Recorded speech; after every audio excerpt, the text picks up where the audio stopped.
श्री स्वामी समर्थ. जय जय स्वामी समर्थ. स्वामींचं नाव घेऊन मी आजच्या ह्या नवीन व्हिडिओला सुरुवात करते.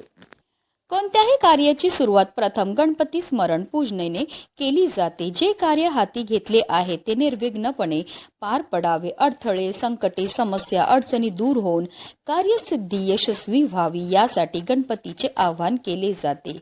गणपती उपासनेमध्ये चतुर्थी तिथीला सर्वाधिक महत्त्व आहे. यंदा 5 मे म्हणजेच मंगळवारी आली आहे संकष्टी चतुर्थी. संकष्टी चतुर्थीचा उपवास चंद्रोदय आणि उदय तिथीच्या आधारावर केला जातो. त्यामुळे मंगळवारी म्हणजेच 5 मे रोजी चतुर्थी तिथी चंद्रोदयाच्या वेळी असेल. म्हणूनच उपवास मंगळवारी 5 मे रोजी केला जाईल. या दिवशी चंद्रोदय जो आहे तो रात्री 10:31 होणार आहे. आपल्याला चंद्रदेवांची पूजा करायची आणि त्यानंतरच व्रत हे सोडायचं आहे. मंगळवारी चतुर्थी आली की अंगारक योग जुळून येतो. अंगारक म्हणजे मंगळ ग्रह, जो निखाऱ्यासारखा लाल भडक दिसतो. त्याने भारद्वाज ऋषींकडून गणेश मंत्र घेतला आणि गणरायाची उपासना केली. त्याच्या उपासनेवर प्रसन्न होऊन बाप्पाने त्याला आशीर्वाद दिला की माझ्या जन्माची तिथी चतुर्थी होती, म्हणून मंगळवारी येणारी चतुर्थी तुझ्या नावाने अर्थात अंगारकी चतुर्थी म्हणून ओळखली जाईल. मुद्दल पुराण तसेच गणेश पुराणात याचा संदर्भ आढळून येतो. अमंगळ समजल्या जाणाऱ्या मंगळ ग्रहाला ज्या वरद विनायकाने पावन केले त्या विनायकाने आपलाही उद्धार करावा या हेतूने अंगारकी चतुर्थीचे व्रत हे केले जाते. मंगळ ग्रहाचा संबंध कर्जाशी असतो, त्यामुळे अंगारिकेचे व्रत केल्याने कर्जमुक्ती मिळते. तसेच नावाप्रमाणे ही चतुर्थी सर्व संकटाचे निवारण करणारी आहे.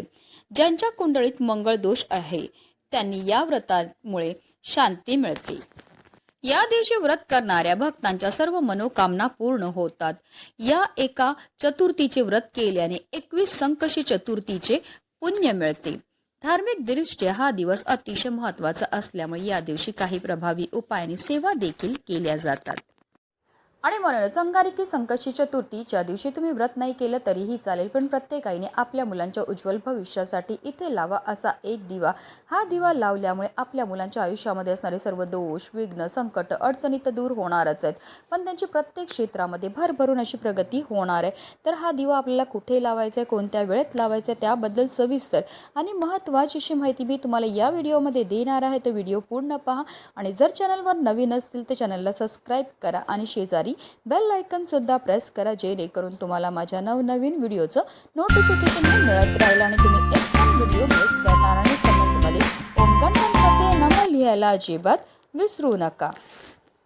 अंगारकी संकष्टी चतुर्थीच्या दिवशी आपल्याला सकाळी ब्रह्ममुहूर्तावर उठायचं आणि अंथरुणामध्येच आपल्याला गणपती बाप्पांचं स्मरण करायचं. त्यानंतर स्वच्छ स्नान करायची आहे आणि त्यानंतर आपल्याला स्वच्छ वस्त्र परिधान करायचे. जर शक्य असेल तर लाल किंवा पिवळ्या रंगाचे वस्त्र परिधान करा. त्यानंतर सर्वप्रथम आपल्याला देवघरामध्ये दिवा हा प्रज्वलित करून घ्यायचा आहे, कारण कोणतीही सेवा किंवा कोणताही उपाय जर आपण अग्नीच्या साक्षीने केला तर त्यामध्ये आपल्याला निश्चितच सफलताही प्राप्त होत असते. सूर्यदेवांना आपल्याला जल हे अर्पण करून घ्यायचं. जल अर्पण करताना ओम सूर्यदेवाय नमः, ओम आदित्याय नमः या मंत्राचा जप हा करायचा आहे. आता जर तुमच्याकडे गणपती बाप्पांचा फोटो असेल तर त्यांना स्वच्छ पुसून घ्यायचं. आता मूर्ती असेल तर तामण घ्या, तामणामध्ये गणपती बाप्पांच्या मूर्तीला ठेवायचं आणि त्यांच्यावर आपल्याला जलाभिषेक किंवा पंचामृताने अभिषेक करायचा. 11 पळी पाणी अर्पण करायचं. प्रत्येक पळी पाणी अर्पण करताना आपल्याला ओम गणपतये नमः या मंत्राचा जप हा करायचा आहे. आणि त्यानंतर हे जे तीर्थ आहे ते आवर्जून आपल्याला आपल्या मुलांना प्यायला द्यायचं. यामुळे आपल्या मुलांच्या बुद्धीमध्ये वाढ होते. जलाभिषेक करून झाल्यानंतर गणपती बाप्पांच्या मूर्तीला स्वच्छ पुसून पुन्हा त्यांच्या स्थानावर ठेवायचे. त्यांना हळद, कुंकू, अक्षदा, धूप, दीप, अगरबत्ती दाखवून घ्यायचं आहे. त्यांना लाल जास्वंदीचं फूल अर्पण करायचं. तसेच आवर्जून आपल्याला 21 दुर्वांची जोडी ही अर्पण करायची आहे, कारण दुर्वा अर्पण केल्याशिवाय गणपती बाप्पांची पूजा ही पूर्ण होत नाही. पूजेचं पुण्यही आपल्याला प्राप्त होत नाही. जेव्हा आपण गणपती बाप्पांना दुर्वाची जोडी अर्पण करणार आहे तेव्हा आवर्जून आपल्याला आपल्या मनातली इच्छाही व्यक्त करायची. असं केल्यामुळे आपली किती कठीणातील कठीण इच्छाही साक्षात गणपती बाप्पा पूर्ण करतात.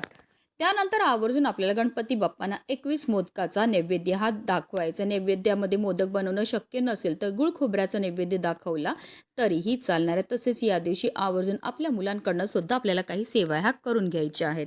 मुलांच्या हाताने आपल्याला गणपती बाप्पांना जास्वंदीचं फूल अर्पण करायला लावायचं, 21 दुर्वांची जुडी अर्पण करायला लावायची. तसेच मुलांकडनं 108 वेळा ओम गण गणपतये नमः या मंत्राचा जप करायचा. तसेच मुलं मोठी असतील तर त्यांच्याकडनं आवर्जून गणपती अथर्व शीर्षमची सेवा ही करून घ्यायची. आता मुलं लहान असतील तर तुम्ही म्हणा, त्यांनी श्रवण केलं तरीही चालणार आहे. त्यानंतर आपल्याला गणपती बाप्पांची विधीपूर्वक आरतीही करून घ्यायची आहे.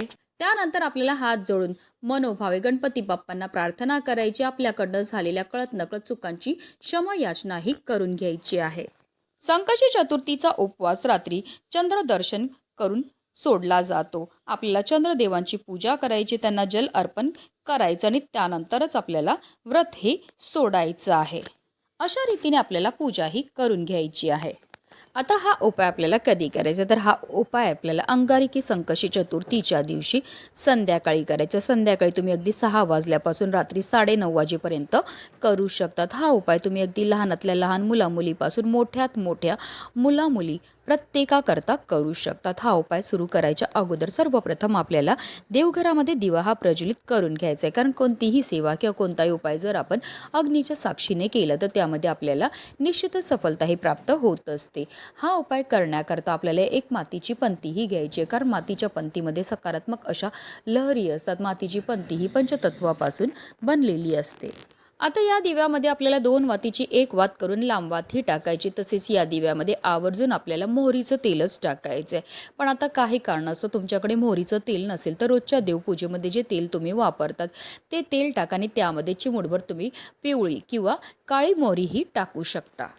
आता एक प्लेट घ्यायची आणि प्लेटवर आपल्याला हळद, कुंकू आणि तूप या तिघांना एकत्र करायचं आणि त्यापासून एक स्वास्तिक बनवून घ्यायचं आणि त्या स्वास्तिकवर हा जो दिवा आपण तयार केलेला आहे तो प्रज्वलित करून ठेवायचा आहे. आता ही प्लेट उचलून आपल्याला आपल्या देवघरामध्ये असणाऱ्या गणपती बाप्पांसमोर ठेवायची आहे. आता या दिव्यामध्ये आपल्याला 5 काळी मिरी टाकायच्या. ज्या मसाल्यामध्ये आपण काळी मिरी वापरतो त्या टाकायच्यात. पण ज्या काळी मिरी आपण टाकणार ते व्यवस्थित पाहून घ्यायच्यात. त्या अखंड असाव्या, कुठेही तुटलेल्या फुटलेल्या किंवा खराब झालेल्या नसाव्या. त्याचबरोबर आपल्याला 5 भीमसेनी कापूरच्या वड्यासुद्धा टाकायच्या आहेत. आता या दिव्याला आपल्याला हळद, कुंकू, अक्षदा, धूप, दीप, अगरबत्ती दाखवून घ्यायची. एक फूलसुद्धा अर्पण करून घ्यायचं आहे. आता आपल्याला देवघरामध्ये आसन घेऊन बसायचं आणि काही सेवा ह्या करायच्यात. आपल्याला 11 वेळा गणपती अथर्व शीर्षमचं पठण करायचं. जेव्हा आपण गणपती अथर्व शीर्षमचं पठण करणार ते आवर्जून आपल्या मुलांना सुद्धा आपल्या बाजूला बसवायचं आहे. त्यांनी श्रवण केलं तरी सुद्धा त्यांना त्याचा खूपच लाभ हा प्राप्त होणार आहे. 11 वेळा गणपती अथर्व शीर्षमचं पठण करून झाल्यानंतर 1 वेळा आपल्याला त्याच्या फलश्रुतीचं पठण सुद्धा करायचं. फलश्रुतीचं पठण केल्यामुळे आपल्याला केलेल्या सेवेचं अतिशीघ्र फळ हे प्राप्त होत असतं. त्याचबरोबर आपल्याला 1 वेळा गणपती स्तोत्राचं पठण सुद्धा करायचं आहे. त्याचबरोबर आपल्याला 108 वेळा गणपती बाप्पांच्या बीज मंत्राचा जप हा करायचा. ओम गण गणपतये नमः या मंत्राचा आपल्याला जप हा करायचा. या तिन्ही अतिशय उच्च कोटीच्या सेवा आहेत. या सेवा केल्यामुळे फारच लवकर आपल्यावर गणपती बाप्पा हे प्रसन्न होत असतात. आता हात जोडून गणपती बाप्पांना प्रार्थना करायची आहे. आपल्या मुलांच्या आयुष्यामध्ये असणारी जी संकट आहेत, विघ्न आहेत, दोष आहेत, दारिद्र्य ते दूर होण्याकरता मनोभावे प्रार्थनाही करायची. आता अंगारकी संकष्टी चतुर्थीपासून आपण हा जो उपाय केलेला आहे तो सलग आपल्याला 21 दिवस करायचा आहे. आता हा उपाय तुम्ही एक तर सकाळी करू शकतात किंवा संध्याकाळी करू शकतात. फक्त बहार दुपारी तुम्हाला हा उपाय जो आहे तो करता येणार नाही.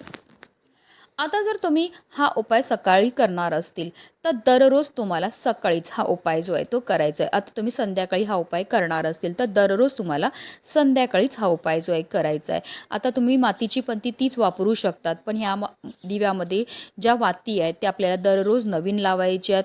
नवीन काळी मिरी टाकायची. तसेच 5 आपल्याला भीमसेनी कापूरच्या वड्यासुद्धा नवीन दररोज टाकायच्या आहेत. आता जेव्हा तुम्ही ही 21 दिवसांची सेवा करणार आहे तर त्यामध्ये जर तुम्हाला मासिक धर्म आला तर तेवढे दिवस तुम्हाला सोडायचे आहेत आणि पुढे तेवढे दिवस जोडून तुम्हाला हा 21 दिवसांचा उपाय जो आहे तो करायचा. अतिशय चमत्कारिक असा हा उपाय केल्यामुळे तुम्हाला स्वतः अनुभव येईल की तुमच्या मुलांच्या आयुष्यामध्ये असणारी जी संकट आहेत, विघ्न आहेत, दोष आहेत ते हळूहळू कमी व्हायला लागलेले आहेत आणि तुमच्या मुलांची प्रत्येक क्षेत्रामध्ये भरभरून अशी प्रगती झालेली आहे. आपल्या मुलांच्या उज्ज्वल भविष्यासाठी प्रत्येक आईने हा प्रभावी उपाय करायचा आहे. म्हणूनच व्हिडिओ जास्तीत जास्त लोकांपर्यंत शेअर करा जेणेकरून प्रत्येकाच्या मुलाच्या आयुष्याचं कल्याण हो हीच मनामध्ये इच्छा. गणपती बाप्पा मोरया, मंगलमूर्ती मोरया.